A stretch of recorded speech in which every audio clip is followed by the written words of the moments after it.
pour plus de cohésion technique et humaine dans les entreprises. Bonjour, je m'appelle Evan Boissonneau et je serai votre serviteur durant toutes ces sessions.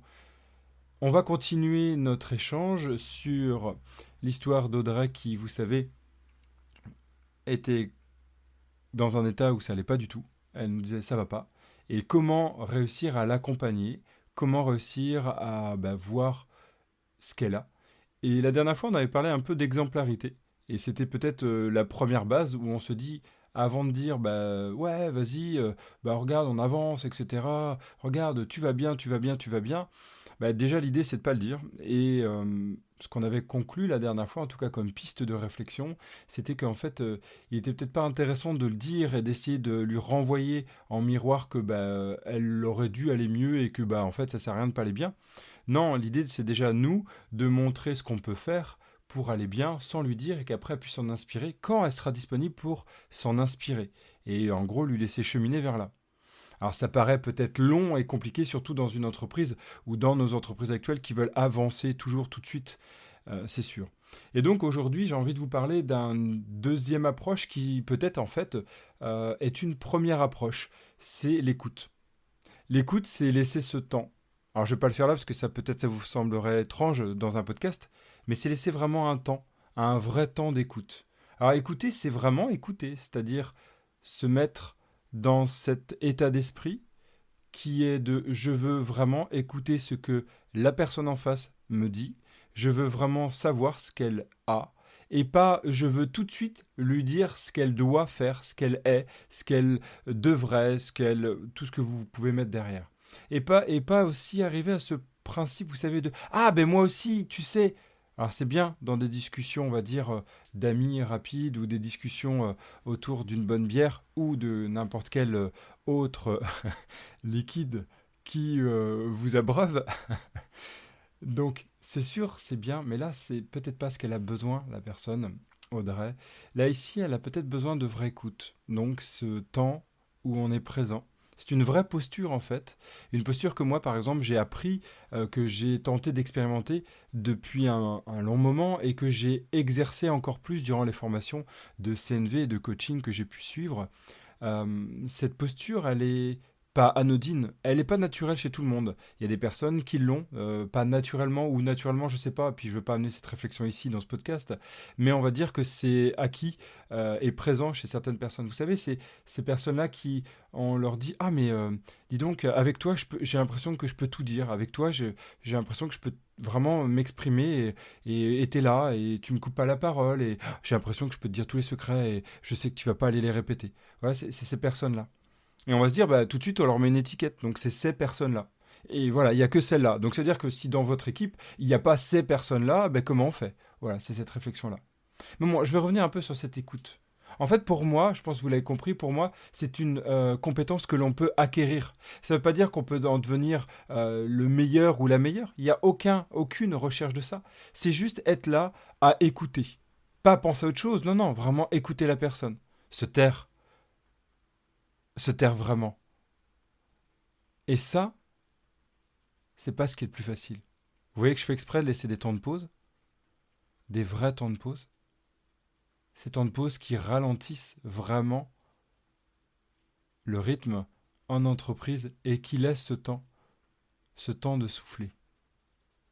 Et ça serait vraiment horrible pour moi de dire que ce n'est que Valérie salarié, Audrey salarié, qui vous voulez salarié. Non, non, non, non. Si vous avez eu cette idée, alors que je ne suis pas sûr de l'avoir dit, si je l'ai dit, c'est aussi volontaire, hein, c'est n'importe qui dans l'entreprise, salarié, patron, patronne, dirigeant, dirigeante, chef ou pas, quel que soit le niveau. Un temps d'écoute, un temps d'absence par rapport à tout ce qui est rythme de la folie. Et quand ça va pas, eh bien on va pouvoir dire. Et que ce soit pas toujours ces personnes donc étiquetées qui vont être là pour écouter. Par exemple, oh je vais pas bien. Oh écoute, va voir Michel, tu sais, il ou elle est toujours comme ça, elle va pouvoir t'écouter. Non, si la personne est venue vous voir, c'est peut-être qu'elle avait envie de vous parler à vous. Elle a peut-être besoin de vous confier à vous. Peut-être que vous l'inspirez, peut-être que vous l'inspirez pas, mais que elle sentait une présence en vous. Parce qu'en fait, c'est ça, l'écoute. Je dirais la vraie écoute. Alors pardon, j'y mets une étiquette, j'y mets une pression peut-être, hein. Ah, et donc il y aurait écouté et pas écouté. Oui, selon moi, il y aurait écouté et pas écouté. Mais il n'y a ni mal et ni bien. Alors quand je dis la vraie, c'est peut-être pas comme ça qu'il faudrait le dire, peut-être l'écoute qui est présente, une écoute présente. Ce temps de présence, d'écoute qu'on appelle active en CNV, en coaching. Vous allez voir, ça fera toute la différence. Tentez déjà, avant même d'expérimenter l'écoute active complète, tentez déjà de d'être là et de vous taire. De vous taire pas je m'en fous et je suis ailleurs, de regarder vraiment la personne, de s'asseoir avec elle ou se mettre debout si elle en a besoin, d'aller marcher s'il y a besoin, de vous isoler s'il en a besoin et d'être là pour écouter. Et vous allez voir, ça fait toute la différence. Alors, c'est pas toujours possible tout le temps, c'est pas toujours possible à chaque instant, et l'idée c'est pas de devenir un warrior, une warrior de ça. Non, vous savez, warrior, on sent ouais, je vais tout le temps y arriver, etc. Il n'y a pas d'objectif, il n'y a pas de volonté. Si, il y en a un, mais je vous en parlerai après. Il n'y a pas d'objectif réel de volonté d'être le meilleur là-dedans, je le répète là-dessus, juste d'être présent, d'être présente. Et je répète, vous verrez toute la différence. Prenons le cas d'un dirigeant, d'une dirigeante dans une équipe, une start-up. S'il réussit, si elle réussit à être présent quand ses équipes disent ça va pas, quand une des personnes dit ça va pas, il va être là, elle va être là pour écouter, savoir ce qui va et juste remercier de ce cadeau en fait de la personne puisqu'elle s'est confiée. C'est pas confiée au sens d'habitude je me cache, non, c'est qu'elle a osé exprimer quelque chose qui d'habitude dans l'entreprise ne se dit pas. Mais l'idée, c'est pas d'aller espionner, d'aller après l'utiliser comme manipulation. Non, c'est juste ce temps de présence.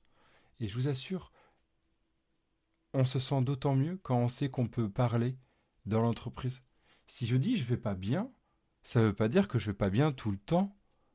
Ça veut pas dire que je vais pas bien pour toujours et que je vais quitter l'entreprise et que je vais polluer, créer, vous savez, ce côté négatif, canard coin-coin de je me plains Calimero tout le temps. Non, en fait, Calimero, s'il se plaint tout le temps, vous savez pourquoi? C'est qu'il est jamais écouté, selon moi. C'est qu'il est jamais écouté. Et donc, en écoutant, je vous rappelais l'exemplarité la dernière fois, en autorisant l'écoute, tout le monde va pouvoir se sentir écouté. Et c'est pas non plus le bureau des pleurs, et quoique, pourquoi pas s'il y a besoin. Non, c'est l'idée de d'avoir ce temps de présence. Et je vous assure, ça fonctionne très bien, que ce soit d'ailleurs à la maison ou en entreprise. Et quand il n'y a aucun but manipulatoire derrière, en facilitation on appelle la fascipulation, quand il n'y a aucun but manipulatoire derrière, la différence elle est magique. Quand on est vraiment présent, juste dans le but d'être présent, ça change tout. Par contre, c'est sûr, si on n'est pas présent, on a le droit de le dire aussi. Écoute Audrey, écoute Valérie, merci de te confier, merci de te dire que ça va pas. Je vois, oui, que ça va pas. Euh, En ce moment, moi, par contre, bah, je suis pas présent. Je vais pas être présent pour toi. Par contre, d'ici 10 minutes, je vais pouvoir être présent, peut-être un quart d'heure. Laisse-moi juste le temps de finir mon dossier et je t'assure, reviens ou je reviendrai te voir. Je t'écouterai avec grand plaisir. Je t'écouterai vraiment. Le dire, c'est pas obligatoirement être disponible tout de suite. Non, être capable d'échanger pour construire ce que l'on apprend aussi en CNV, être capable de construire ensemble plutôt que se rejeter la faute et de dire bah non c'est ta faute que t'as pas été disponible, moi c'était maintenant. Oui je sais des fois on a envie de le dire maintenant. Alors soit on va trouver quelqu'un d'autre, soit on peut attendre. C'est une stratégie parmi tant d'autres. En fait à chaque situation, chaque besoin, et quand ça va pas c'est un besoin d'exprimer, peut-être de partager, et peut-être il y en a plein. Eh bien, c'est peut-être d'aller chercher quelqu'un d'autre et c'est pas grave si la personne là n'est pas disponible, ça ne veut pas dire qu'elle ne veut pas vous écouter. Après, c'est sûr, si elle répète au bout d'un moment, on peut se poser la question, mais on va pas chercher le mal là-dessus. Et donc, si on détricote tout ça, c'est aussi autoriser dans l'entreprise un temps, du temps, des temps pour ça, sans obligatoirement les ritualiser. Car le rituel est sain et juste. Hein, on pourra aller jusqu'à, pour moi, ce qui me vient, vous direz ou pas, hein, c'est mon point de vue, ça va jusqu'à, vous savez, ces temps de confession à l'église. C'était ritualisé, au moins il y en avait un. Ok, mais est-ce qu'on est vraiment obligé de ritualiser ça? À voir si l'entreprise est peut-être trop rythmée, peut-être. C'est déjà le premier pas pour après que ça se libère. Mais autrement, dans une entreprise à un rythme normal, vous voyez, j'y mets aucun sens dans le normal, hein, j'y mets rien du tout, c'est à vous de mettre le sens que vous souhaitez, eh bien en fait on peut trouver facilement, non pas facilement, mais on peut en tout cas petit à petit trouver du temps. Même 5 minutes, un café, une visio vite fait, en temps de télétravail, ça fonctionne très bien. Donc, à Audrey, Valérie, Jean-Pierre, euh, Saïm, qui vous voulez, dit ça va pas, eh bien, écoutez-le, vraiment, écoutez-le. Sans, sans quoi, à votre avis? Sans donner des conseils. Et ça, j'en parlerai la prochaine fois. Merci de m'avoir écouté. Je vous dis à très vite. Et d'ici là, bonne écoute. Ciao.